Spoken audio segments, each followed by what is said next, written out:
Where I live, it's steep and the roads are unsealed. Transferring in and out of the car is tedious and strenuous. We call this the magic carpet. What you're looking at cost about $1,500 to build and is a very basic proof of concept. Specifically what I'm talking about is a platform with a wheel at each corner and a ramp that one can roll up and raise so as to lock the wheelchair securely in place. There's a front stop that secures the footplate and prevents the wheelchair from going up or forwards. There are 5 reasons I don't like off-road wheelchairs. Firstly, a manual wheelchair user's chair is carefully set up to get them comfortable. Generally speaking, a lot of time and cost is consumed getting to this stage. It therefore makes no sense to replicate this. Secondly, transfers. Most wheelchair users try to minimize the number of transfers. They take time and fatigue one's shoulders. They seem to make life less spontaneous. 3. Off-road wheelchairs are slow and unstable. I don't see any reason why a contraption like this can't go 25 miles an hour.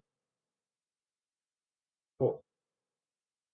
When you go out in a power wheelchair, you leave behind your manual wheelchair. That means entering restaurants, toilets, shops, houses, etc. in an off-road wheelchair. Better would be to bring your manual wheelchair with you for those situations. Lastly, it reduces redundancy. If you damage your off-road wheelchair, you have a problem.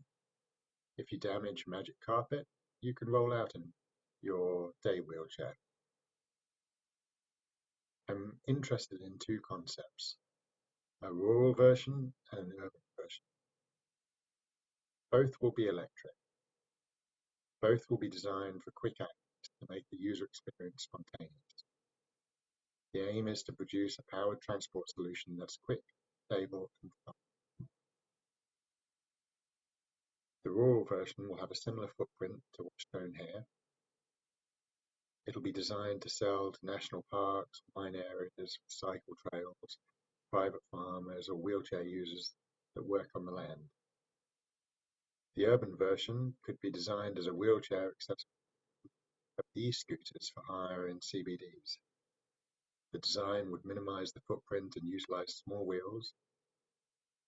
I believe there's a requirement for these given most power assist devices are strenuous on the user's shoulders when traversing cambered pavements, require connecting and disconnecting 20 buildings, are limited to 10 kilometers an hour, and brake slowly compared to the proposed solution.